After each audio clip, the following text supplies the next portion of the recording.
یعنی مجلس برسی کے حوالے سے آپ کی روبرو حاضر ہوا ہوں۔ یہ مجلس برائے ایصال ثواب سید محمد مرتضیٰ بلگرامی ابن سید جان محمد بلگرامی صاحب اور سید فیض علی بلگرامی ابن سید محمد مرتضیٰ بلگرامی کے ایصال ثواب کی غرض سے آن لائن مجلس کا انعقاد کیا گیا ہے۔ اس وقت کی مجلس کو خطیب اہل بیت عالی جناب مولانا سید میثم زیدی صاحب قبلہ خطاب فرمائیں گے۔ مجلس کا آغاز تلاوت کلام ربانی سے ہوگا، جس کے فرائض جناب قاری ندیم نجفی صاحب انجام دیں گے۔ تلاوت کے بعد پیشخوانی کے فرائض انجام دیں گے جناب سید احمد علی بلگرامی صاحب مقیم دہلی اور جناب سید محمد یاسا بلگرامی دہلی۔ آئیے حضرات، اب ہم باقاعدہ طور پر مجلس کا آغاز تلاوت کلام ربانی سے کرتے ہیں اور گزارش کرتے ہیں قاری محترم عالی جناب قاری ندیم نجفی صاحب سے کہ وہ تشریف لائیں اور تلاوت کلام پاک سے مجلس کا باقاعدہ آغاز فرمائیں۔ اللہم صل علی محمد و آل محمد۔ اعوذ باللہ من الشیطان اللعین الرجیم۔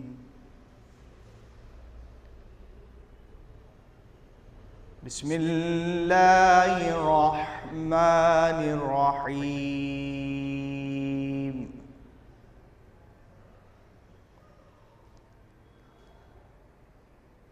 الف لام را۔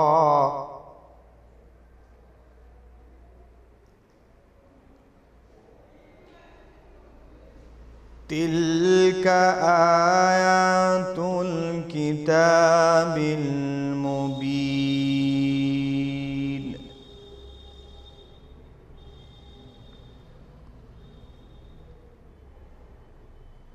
اِنَّا أَنزَلْنَاهُ قُرْآنًا عَرَبِيًّا لَعَلَّكُمْ تعقلون۔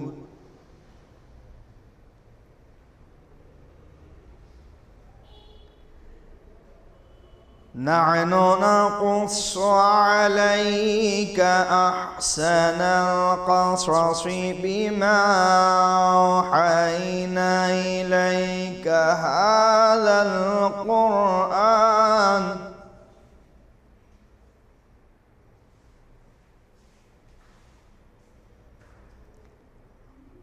وإن كنت من قبله لمن الغافلين۔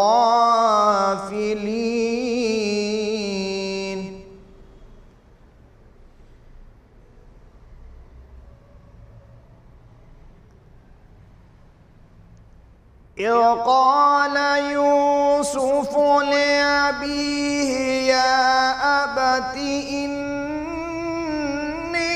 رأيت 11 كوكبا والشمس والقمر رأيتهم لي ساجدين۔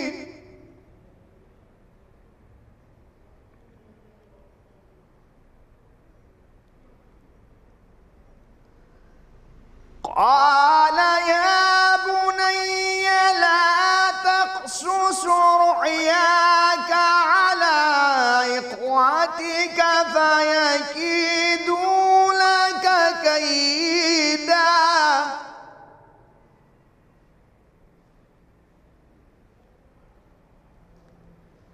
إن الشيطان للإنسان عدو مبين۔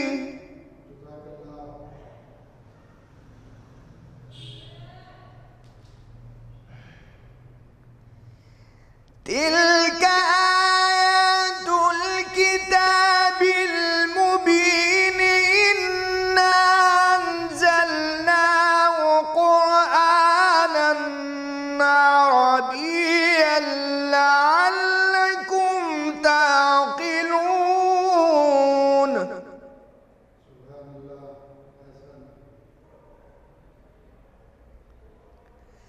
نحن نقص عليك أحسن القصص بما أوحينا إليك هذا القرآن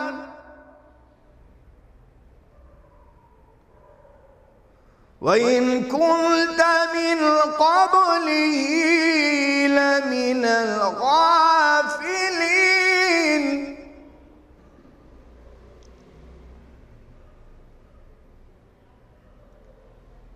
إذ قال يوسف لأبيه يا أبت إني رأيت أحد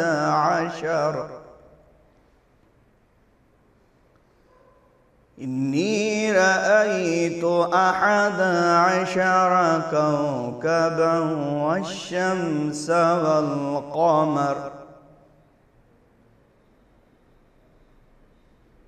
والشمس والقمر رأيتهم لي ساجدين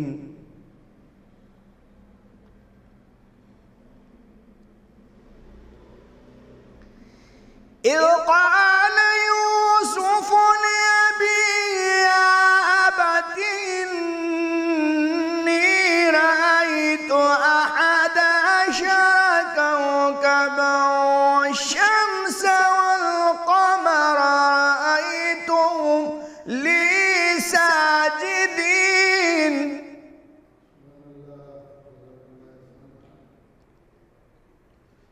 قال يا بني لا تقصص رؤياك على إخوتك فيكيدوا لك كيدا إن الشيطان للإنسان عدو مبين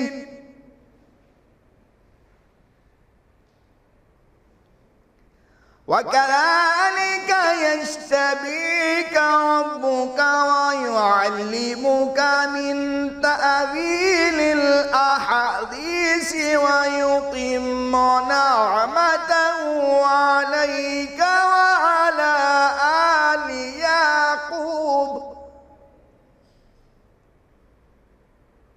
وعلى آل يعقوب كما تمها على أبويك من قبل إبراهيم وإسحاق إن ربك عليم حكيم إن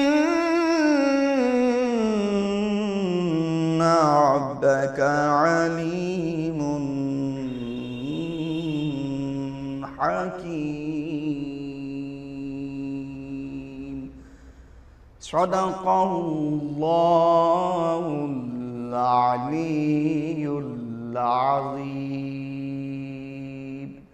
وصدق رسول النبي الكريم وصدق مولانا أمير المؤمنين علي بن أبي طالب اللهم ارزقنا زيارة قبر الحسين وفي الآخرة شفاعة الحسين اللهم اكتبنا في زوار الحسين واجعلنا من باقين من عزاء الحسين اللهم اشرنا بلاء الحسين اللهم اشرنا في زمرة الحسين اللهم ادخلنا الجنة باب الحسين عليه السلام برحمتك يا أرحم الراحمين اللهم صل على محمد وآل محمد.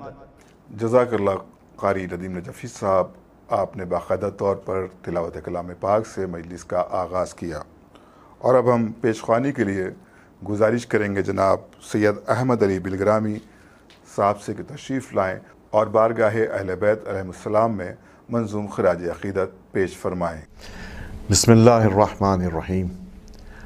آپ لوگوں سے التماس ہے کہ ایک بار سورہ فاتحہ اور 3 بار سورہ اخلاص کی تلاوت فرما کر مرحوم سید محمد مرتضیٰ بلگرامی اور میرے چھوٹے بھائی سید فیض علی بلگرامی اور جملہ مومنین کی ارواح کو بخش دے۔ خداوند عالم کی بارگاہ میں دست دعا بلند ہیں کہ خدا ان سب مرحومین کی مغفرت فرمائے اور ان کے پسماندگان کو صبر جمیل عطا فرمائے، ان کے بچوں کو سرفراز فرمائے انشاءاللہ۔ ایک قطعے کے ساتھ میں شروعات کر رہا ہوں۔ تیری خدمت کا صلہ مجھ کو اے مولا دے دو، تیری خدمت کا صلہ مجھ کو اے مولا دے دو، کچھ نہیں چاہیے بس مجھ کو کربلا دے دو، اور قبر میں ہی مجھے مل جائے گی جنت میری، مجھ کو روضے کے صحن کا کوئی ٹکڑا دے دو، مجھ کو روضے کے صحن کا کوئی ٹکڑا دے دو۔ جناب شکیل غازی پوری صاحب کا یہ کلام پیش خدمت ہے۔ استغاثہ پاؤ دھرتی رے ستمگر نکلے، مسکراتے ہوئے رن کو ادھر اصغر نکلے، اور جنگ کو آن و محمد کبھی اصغر نکلے، باغ زہرا کو بچانے یہ گلے تر نکلے، او سجدہ گاہ چوم کے آنکھوں سے لگایا جس دم، مقتل کرب و بلا کے کئی منظر نکلے، او المیہ ہے کہ ادونا رائے تکبیر کے ساتھ گردن شے کی طرف تان کے خنجر نکلے، او بجھ نہ پائی جو لگی ہے غم شبیر کی آگ، گو میری آنکھ سے اشکوں کے سمندر نکلے، او تیر برسا دیے ان پر بھی منافق تھے عجب، رن میں جب سے پیمبر علی اکبر نکلے، او مدح ہو یا غم شبیر ہو مرقوم شکیل، فیض مولا کا قلم سے میرے گوہر نکلے۔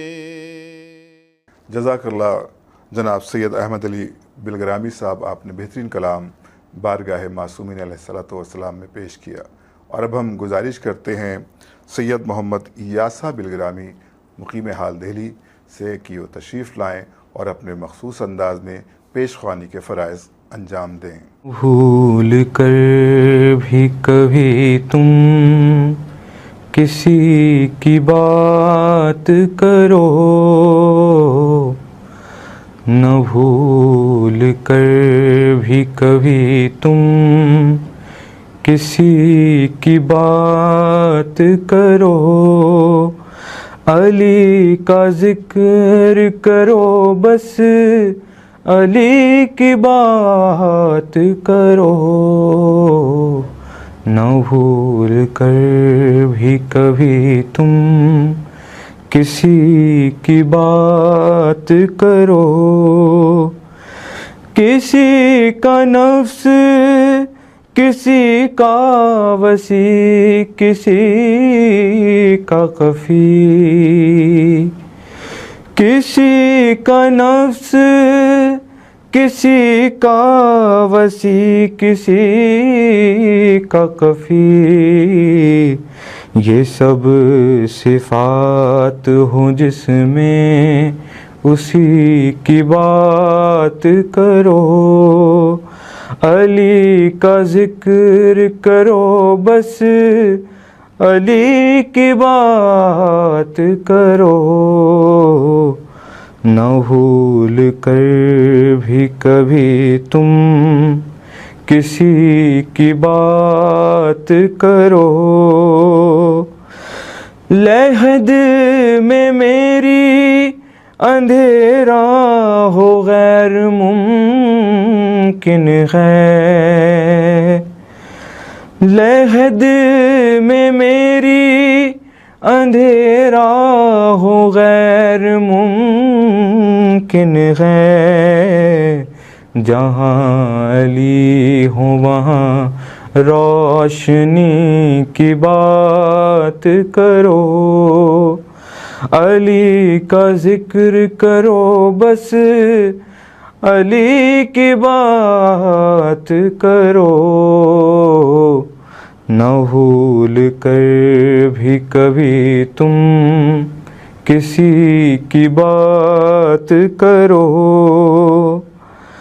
ازل سے ساقیے کوثر سے ہوں میں وابستہ،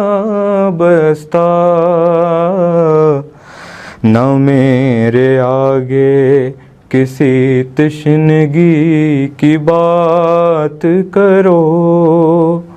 علی کا ذکر کرو بس، علی کی بات کرو، نہ بھول کر بھی کبھی تم کسی کی بات کرو۔ ہے وقت نزع کا بالی پائے ہیں مولا،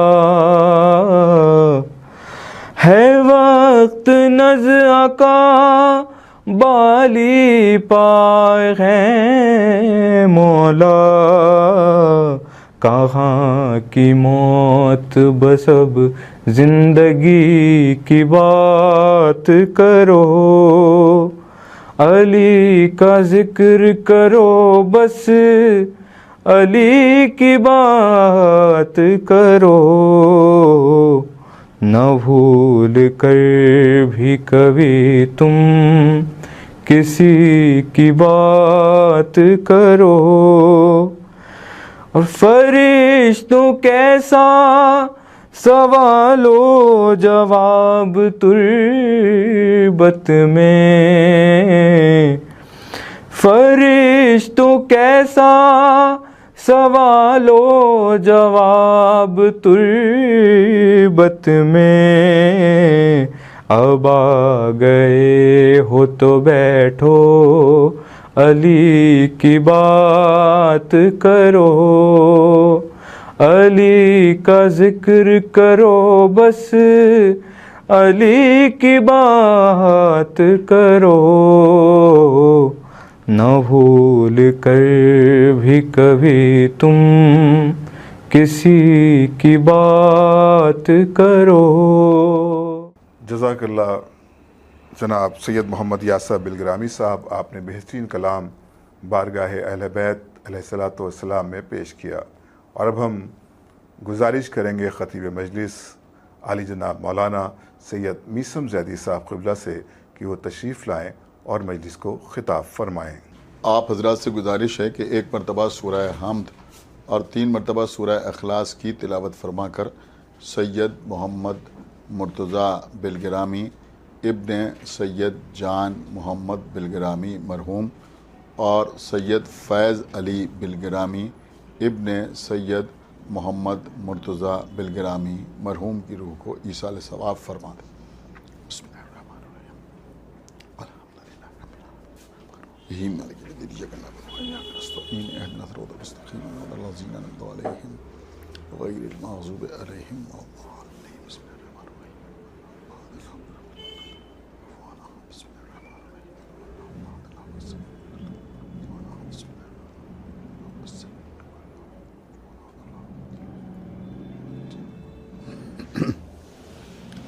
فاتحہ۔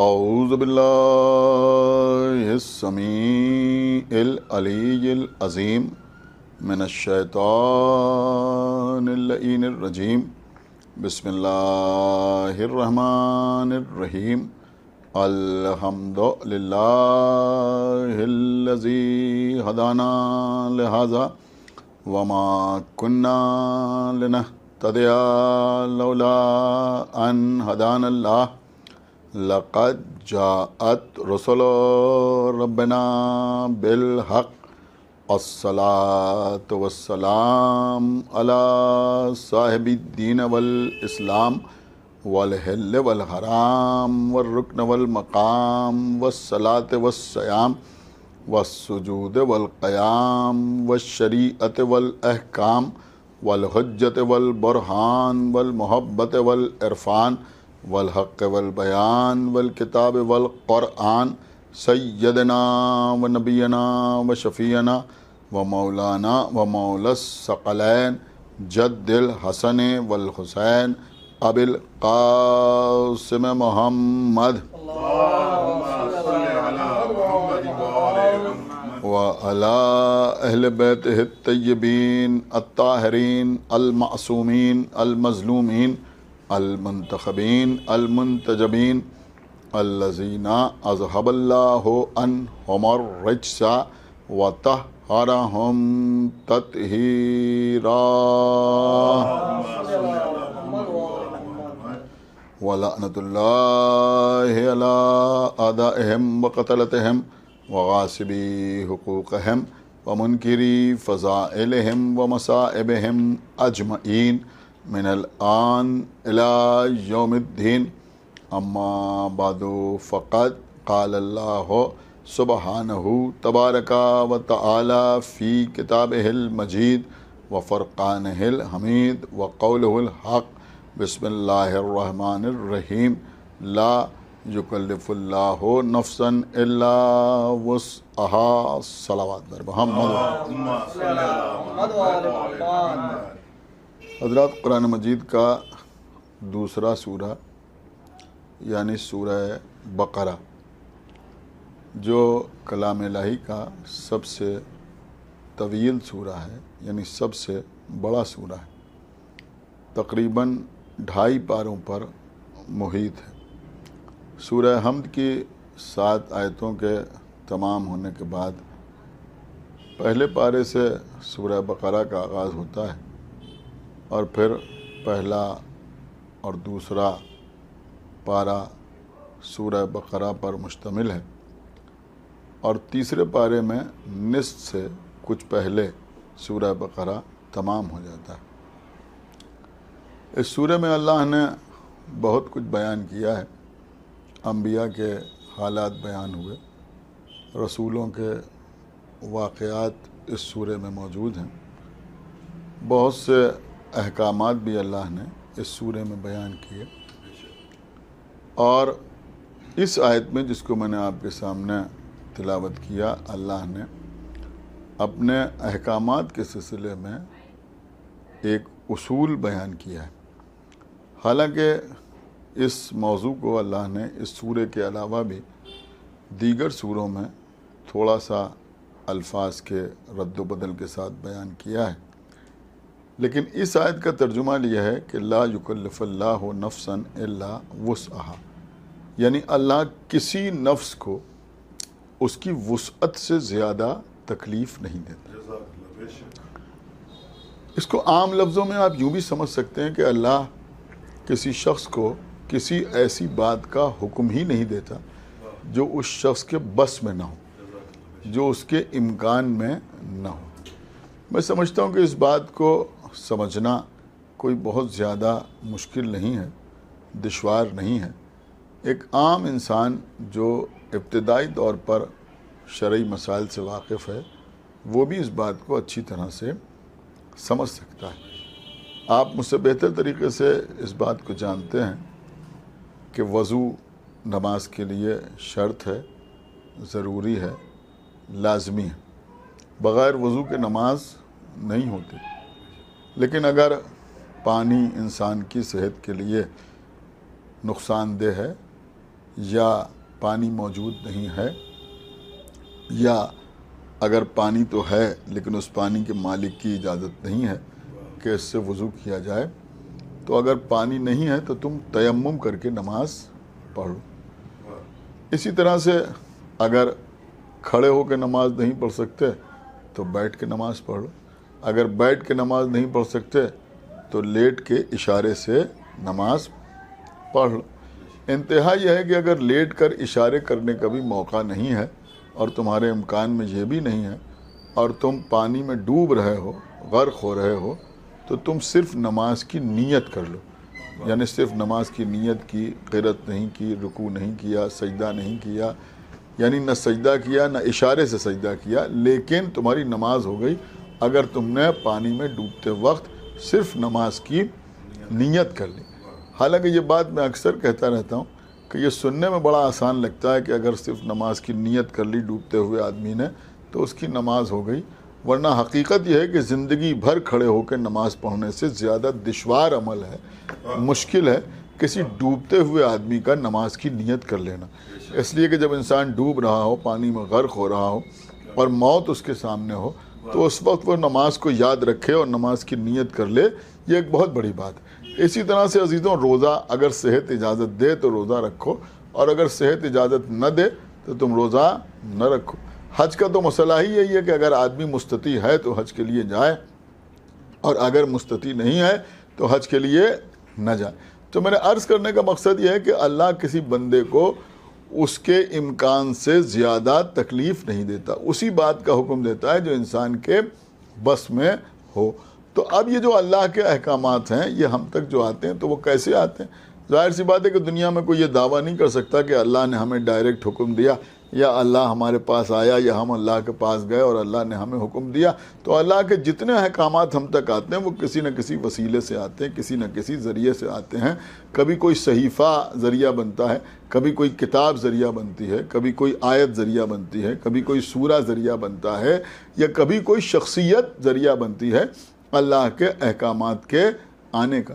یہ اللہ نے جو 1,24,000 دنیا میں انبیاء بھیجے، یہ اسی لیے تو بھیجے کہ ان انبیاء کے ذریعے سے اللہ کے احکامات ہم تک آ سکیں۔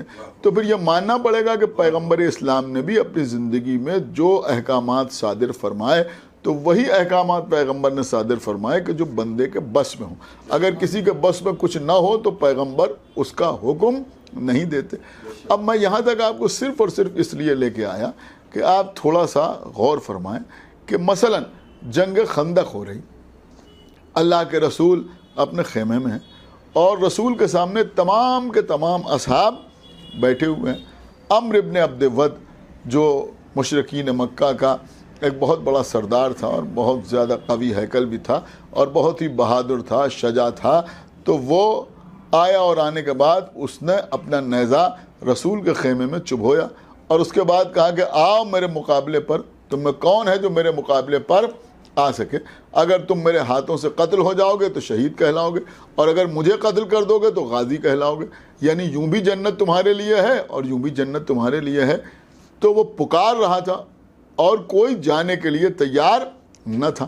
آخر میں رسول اللہ نے فرمایا کہ کون ہے جو اس کے مقابلے پر جائے، اور صرف یہی نہیں کہا کہ کون ہے جو اس کے مقابلے پر جائے، بلکہ فرمایا کہ جو اس وقت اس کے مقابلے پر جائے گا وہی میرا بھائی ہوگا، وہی میرا وصی ہوگا، وہی میرا وارث ہوگا، اور وہی میرا خلیفہ ہوگا۔ ایک جملہ کہے بغیر آگے نہ بڑھوں گا، صوتی اعتبار سے ایک لطافت ہے جو میں آپ کی خدمت میں عرض کرنا چاہتا ہوں کہ بھئی بعد میں تو نہ معلوم کتنے لوگ اولی الامر بننے کا دعویٰ کرتے ہوئے نظر آئے، لیکن جب امر سامنے آیا تو کوئی اولی الامر سامنے نہ آیا۔ ایک صلوات پڑھیں بر محمد و آلہ۔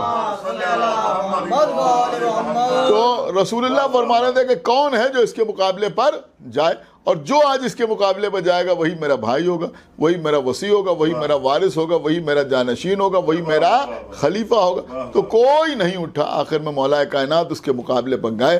مجھے اس وقت مکمل جنگ خندق آپ کی خدمت میں نہیں عرض کرنا ہے، میں ایک بالکل الگ کی بات عرض کرنا چاہ رہا ہوں۔ آپ ذرا غور کریں کہ پیغمبر کہہ رہے ہیں جو اس کے مقابلے پر جائے گا وہی میرا وصی ہوگا، وہی میرا جانشین ہوگا، وہی میرا خلیفہ ہوگا۔ اس کا مطلب یہ ہوا کہ پیغمبر جانے والے کی زندگی کی ضمانت لے رہے ہیں کہ بھئی جو اس کے مقابلے پر جائے گا وہی میرا جانشین ہوگا، وہی میرا خلیفہ ہوگا۔ تو اب ظاہر سی بات ہے کہ خلیفہ کب ہوگا؟ اگر پیغمبر کے بعد زندہ رہے گا تبھی تو خلیفہ ہوگا نا۔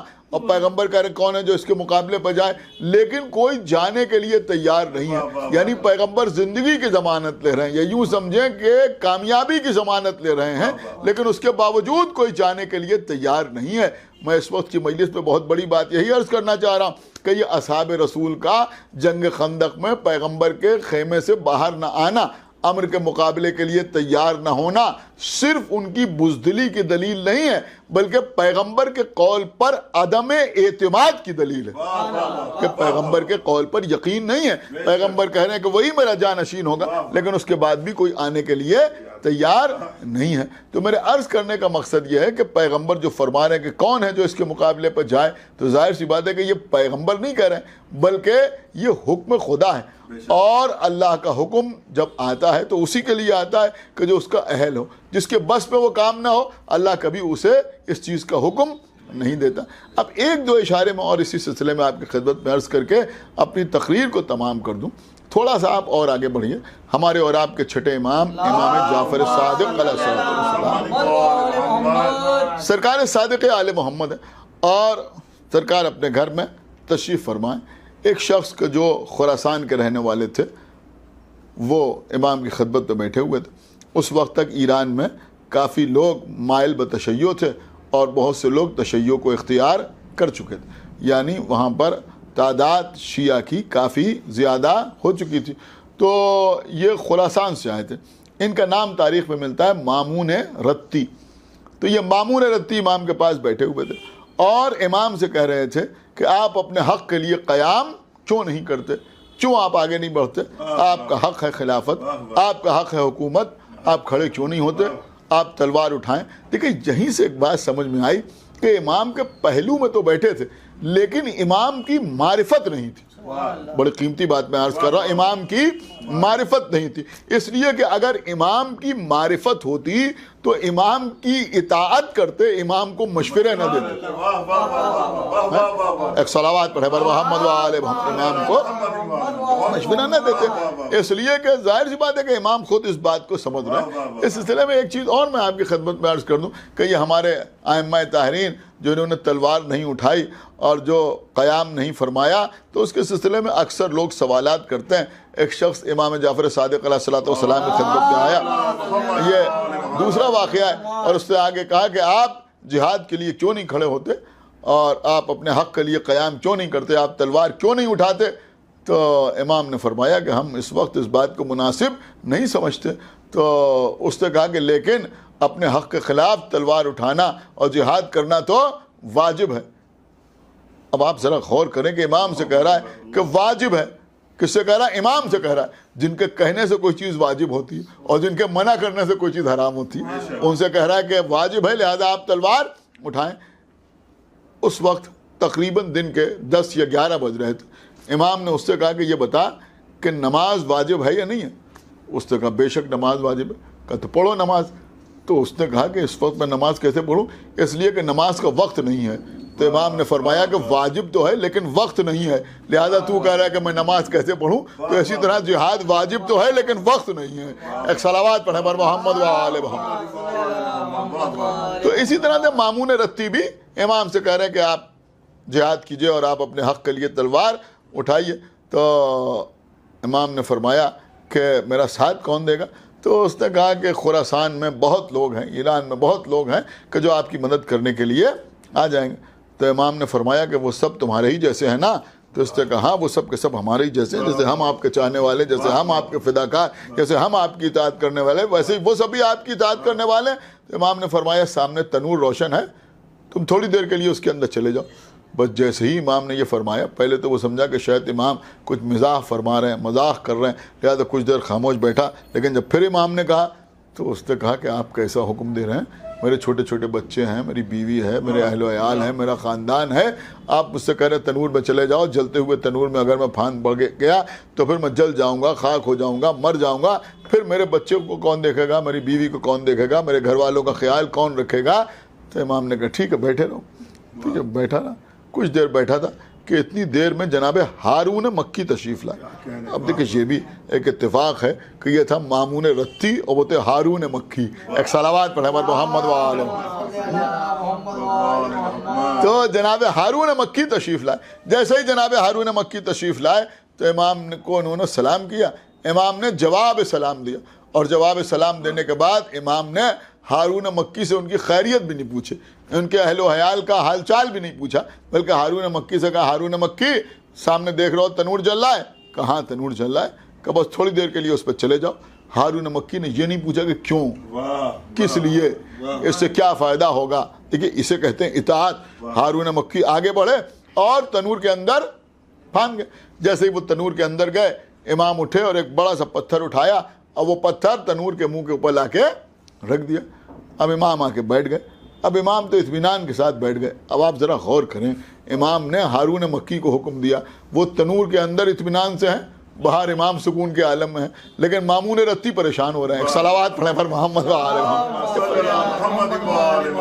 یہ کروٹیں بدل رہے ہیں، پہلو بدل رہے ہیں، امام ان کو چھوڑ چھوڑ کے ان سے گفتگو کر رہے ہیں، تو ان کی سمجھ میں نہیں آ رہا ہے کہ امام کو کیا جواب دیں۔ زبان لکنت کر رہی ہے، لفظ ٹھیک سے نکل نہیں رہے ہیں، بات کرنے میں لڑکھڑائے جا رہے ہیں۔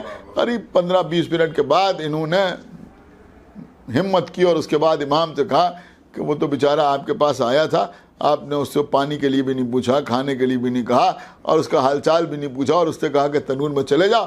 اب وہ تنور میں چلا گیا، آپ نے پتھر اس کے اوپر رکھ دیا، اب اللہ جانے اس کا کیا حال ہوا ہوگا، چلیے چل کے دیکھتے ہیں۔ امام نے کہا ہاں اٹھو۔ یہ بھی اٹھے، امام بھی اٹھے، اور اٹھنے کے بعد امام اس تنور کے پاس پہنچے اور جانے کے بعد پتھر کو ہٹایا۔ پتھر کو ہٹانے کے بعد اب جو اندر دیکھا تو کیا دیکھا، جملہ آپ کی خدمت میں عرض کر رہا ہوں۔ کیا دیکھا مامون رتی نے؟ کہ خلیل امامت شعلوں کے درمیان بیٹھا تسبیح کر رہا ہے، یعنی جناب ہارون مکی شعلوں کے درمیان ہیں اور تسبیح کر رہا ہے، اور آج جو ہے وہ گلزار ہو گئی۔ امام نے فرمایا باہر آ جاؤ، وہ باہر آئے، کپڑے کا ایک تار جلا ہوا نظر نہیں آیا۔ اب کوئی ہارون مکی سے پوچھے کہ جب انہوں نے کہا کہ تم تنور میں چلے جاؤ تو تم کیوں چلے گئے، تو شاید ہارون مکی یہی جواب دے کہ دیکھو یہ امام ہے اور ان کا حکم اللہ کا حکم ہوتا ہے، اور اللہ کسی ایسی بات کا حکم ہی نہیں دیتا جو بندے کے بس میں نہ ہو۔ ایک صلوات پڑھیں پر محمد وآلہ۔ جو بندے کے بس میں نہ ہو، جو بندے کے امکان میں نہ ہو، تو انہوں نے حکم دیا، اور جب انہوں نے حکم دیا تو ہم آگ کے درمیان چلے گئے۔ اور شاید ایک بات اور ہے جو تمام سننے والوں تک پہنچ جائے ایک پیغام کی صورت میں، کہ شاید یہ بھی بتائیں جناب ہارون مکی کہ جب جناب ابراہیم آگ کے درمیان جا رہے تھے تو اس وقت کیا ہوا، کہ جب ابراہیم آگ کے درمیان جا رہے تھے تو ابراہیم کو منجنیق میں رکھ کے پھینکا گیا۔ ایسی زبردست آگ تھی، ایسی زبردست آگ تھی کہ اگر اس کے اوپر سے کوئی پرندہ نکلتا تھا تو جل کے اس میں گر پڑتا تھا۔ لیکن جب ابراہیم آگ کے اوپر پہنچے تو اس وقت جناب جبریل امی نازل ہوئے، اور جبرائیل نے نازل ہونے کے بعد جناب ابراہیم سے پوچھا کہ کوئی خواہش ہے، کوئی تمنا ہے، کوئی حاجت ہے؟ تو جناب ابراہیم نے یہ نہیں کہا کہ کوئی حاجت نہیں ہے، کوئی تمنا نہیں ہے، بلکہ یہ فرمایا کہ جس سے ہے اس سے بیان کرنے کی ضرورت نہیں، اس سے بیان کرنے کی ضرورت نہیں ہے۔ دیکھیے عزیزوں، بہرحال بڑی بڑی شخصیتیں اور بڑی بڑی شخصیتوں کے کلام لوگوں کی زبان پر رہتے ہیں۔ علامہ اقبال کا ایک شعر ہے جس کو آپ بار بار سنتے رہتے ہیں، وہ کہتے ہیں بے خطر کود پڑا آتش نمرود میں عشق، عقل ہے محو تماشائے لب بام ابھی۔ ان کے کہنے کا مقصد یہ ہے کہ یہ عشق تھا کہ جو ابراہیم آگ کے درمیان چلے گئے، اس کا مطلب یہ ہوا عشق جو تھا اس کی وجہ سے چلے گئے، عقل جو ہے وہ دور کھڑی ہوئی تماشا دیکھ رہی ہے۔ دیکھیے عام طور پر شعراء نے ہمیشہ یہی مزاج رکھا کہ عقل کو اور عشق کو ایک دوسرے کی ضد قرار دیا۔ میں کہا یہ عشق ہے، یہ عقل ہے. جو چیزیں دنیا عام طور پہ آپ سنتے رہتے ہیں، اکثر تقاریر میں بھی سنتے رہتے ہیں کہ جو چیزیں دنیا عقل میں ممکن نہیں ہوتی وہ دنیا عشق میں ممکن ہوتی، اور جو چیزیں دنیا عشق میں ممکن نہیں ہوتی وہ دنیا عقل میں ممکن ہوتی ہیں. لیکن میں آپ کی خدمت میں عرض کروں گا کہ یہ سارے فرق جو ہیں یہ وہاں ہیں کہ جہاں عشق مجازی ہوتا ہے، جہاں مخلوق کو مخلوق سے عشق ہوتا ہے، جہاں بندے کو بندے سے عشق ہوتا ہے. لیکن جہاں عشق اللہ کی طرف ہوتا ہے وہاں مسئلہ کچھ اور ہوتا ہے. وہاں عشق اور عقل ایک دوسرے کی ضد نہیں ہوتے. شاید یہی جناب ابراہیم بتانا چاہتے ہیں. دیکھیں عزیزوں، یہ بات کہنا اس لیے ضروری ہے کہ دنیا کی سمجھ میں یہ بھی آئے کہ بھائی انبیاء کے سلسلے میں ہمارا نظریہ کیا ہے. تو یہ جناب ابراہیم جو آگ کے درمیان گئے تھے، پہلی بات تو یہ کہ خود ہی آگ کے درمیان نہیں کود پڑے تھے بلکہ ان کو پھینکا گیا تھا آگ کی طرف. جبرائیل نے آگے پوچھا کہ کوئی حاجت ہے، تو ابراہیم نے کہا جس سے ہے اس سے بیان کرنے کی ضرورت نہیں. دیکھیں بہت بڑی بات، یہ نہیں کہا کہ حاجت ہے یا نہیں ہے، ہاں نہیں میں جواب نہیں دیا، یس یا نو میں جواب نہیں دیا، بلکہ تفصیلی جواب دیا کہ جس سے حاجت ہے اس سے بیان کرنے کی ضرورت نہیں ہے. یہ جناب ابراہیم کیوں کہہ رہے ہیں؟ یہ بتانے کے لیے کہہ رہے ہیں دیکھو اتنی شدید گرمی ہے، اتنی زبردست آگ ہے کہ اگر اوپر سے کوئی پرندہ نکلے تو جل کے گر جائے، لیکن اس گرمی کا اثر میرے ذہن پر نہیں ہے، میری عقل کام کر رہی ہے. ابراہیم بتانا چاہتے ہیں جب آتش نمرود کی گرمی کا اثر میرے دماغ پر نہ ہوا تو ہلکے سے بخار کی گرمی کا اثر محمد مصطفیٰ کے دماغ پہ کیا ہوگا. ایک صلوات پڑھیں بر محمد وآلہ. نعرہ حیدری، نعرہ حیدری، بر محمد وآل محمد، بلندتر صلوات صلی اللہ علیہ محمد وآل محمد. اور یہ بھی جناب ابراہیم بتانا چاہ رہے ہیں کہ دیکھو یہی عشق الہی ہے اور یہی عقل ہے جو جناب ابراہیم آگ کے درمیان جا رہے ہیں. اب ابراہیم آگ کے درمیان پہنچے، اللہ نے قرآن مجید میں اس واقعے کو بیان کیا. یا نار کونی بردن و سلاما علی ابراہیم. اللہ نے کہا کہ آگ تو ٹھنڈی ہو جا اور ابراہیم کے لیے سلامتی ہو، یا اتنی ٹھنڈی ہو جا کہ ابراہیم سلامت رہیں. اس کا مطلب یہ ہوا کہ ایسے موقع پر جناب ابراہیم کے لیے اللہ کا سلام آیا. غور فرمایا آپ نے، سلام آیا. اللہ نے کہا کہ بھئی تم سلامت رہو، آگ اتنی ٹھنڈی ہو جائے کہ ابراہیم سلامت رہیں. جناب ابراہیم کا ایک قول تاریخ میں ملتا ہے کہ انہوں نے فرمایا کہ اس وقت جو اللہ کا سلام مجھ تک آیا اس کی لذت آخر وقت تک باقی رہی، اس کی لذت زندگی کے آخر وقت تک باقی رہی. بس عزیزو یہی میں عرض کرنا چاہ رہا ہوں کہ ہارون مکی نے امام کو سلام کیا، اور جب امام کو سلام کیا تو امام نے جواب سلام دیا. اب ہارون مکی جانتے تھے کہ انہوں نے جواب سلام دیا، اور فرمایا آپ نے انہوں نے جواب سلام دیا. انہوں نے کہا وعلیکم السلام، مطلب کیا ہوا؟ تمہارے لیے سلامتی ہو. تو جب امام نے کہہ دیا کہ تمہارے لیے سلامتی ہو تو ہم آگ میں بھی چلے جائیں تو سلامت ہی رہیں گے. ایک صلوات پڑھیں پر محمد وآل محمد. آگ میں بھی چلے جائیں تو ہم سلامت ہی رہیں گے. تو عزیزوں یہ مسئلہ ہے. اب ایک واقعہ اس سلسلے میں اور اس کے بعد انشاءاللہ ربط مصائب. ہمارے اور آپ کے 11ویں امام امام حسن عسکری علیہ الصلوۃ والسلام، امام کی سواری جا رہی، ساتھ پہ امام کا غلام بھی ہے. راستے میں ایک جگہ پر دیکھا کہ جانوروں کا بازار لگا ہوا اور اس بازار میں گھوڑے فروخت کیے جا رہے ہیں. اس وقت گھوڑا زندگی کی ایک بہت اہم ضرورت ہوا کرتا تھا، اس کے بغیر زندگی ہی نہیں تھی. تو گھوڑے فروخت ہو رہے تھے اور لوگ گھوڑے خرید رہے تھے. تو ایک شخص ایک زبردست گھوڑا لیے ہوئے کھڑا ہوا تھا. کسی نے آگے بڑھ کے اس سے پوچھا کہ اس گھوڑے کی قیمت کیا ہے. تو اس وقت گھوڑے جس ریٹ پر جس قیمت پر فروخت ہو رہے تھے، مثلاً اگر 5,000 کا گھوڑا فروخت ہو رہا تھا تو اس نے کہا کہ مجھے اس گھوڑے کی قیمت جو ہے وہ تقریباً 50,000 چاہیے. یعنی روایت میں قیمت نہیں بتائی گئی لیکن یہ لکھا ہے کہ 10 گنا قیمت اس نے بیان کی کہ مجھے اتنی قیمت چاہیے. اگر 2,000 کا گھوڑا فروخت ہوتا تو مثلاً اس نے 20,000 کہا، 5,000 کا ہوتا تھا تو اس نے 50,000 کہا، تو اس نے 10 گنا قیمت بیان کی. تو جب اس نے 10 گنا قیمت بیان کی تو کچھ لوگوں نے کہا کہ بھائی تم لوٹ رہے ہو اور تم زیادہ قیمت لے رہے ہو. تو اس نے کہا کہ میں زیادہ قیمت نہیں لے رہا ہوں، یہ گھوڑا ہی ایسا ہے. تو کسی نے کہا گھوڑے میں کیا خصوصیت ہے؟ اس نے کہا ایسے نہیں معلوم ہوگا. کہا پھر کیسے معلوم ہوگا؟ تو وہ بھی عرب تھا، اسے بھی کچھ جوش آ گیا. اس نے کہا کہ تم کہہ رہے ہو قیمت زیادہ لے رہا ہوں، میں قیمت نہیں مانگ رہا ہوں. تم میں سے جو آدمی، جتنے لوگ یہاں موجود ہیں، ان میں جو شخص اس گھوڑے کے منہ میں لگام لگا دے اور اس کی پشت پر زین کس دے، میں یہ گھوڑا اسے بغیر قیمت پہ دینے کے لیے تیار. یعنی کہاں تو 10 گنا قیمت مانگ رہا ہے اور کہہ رہا ہے جو اس کی پشت پر زین کس دے اور اس کے منہ میں لگام لگا دے اس کو میں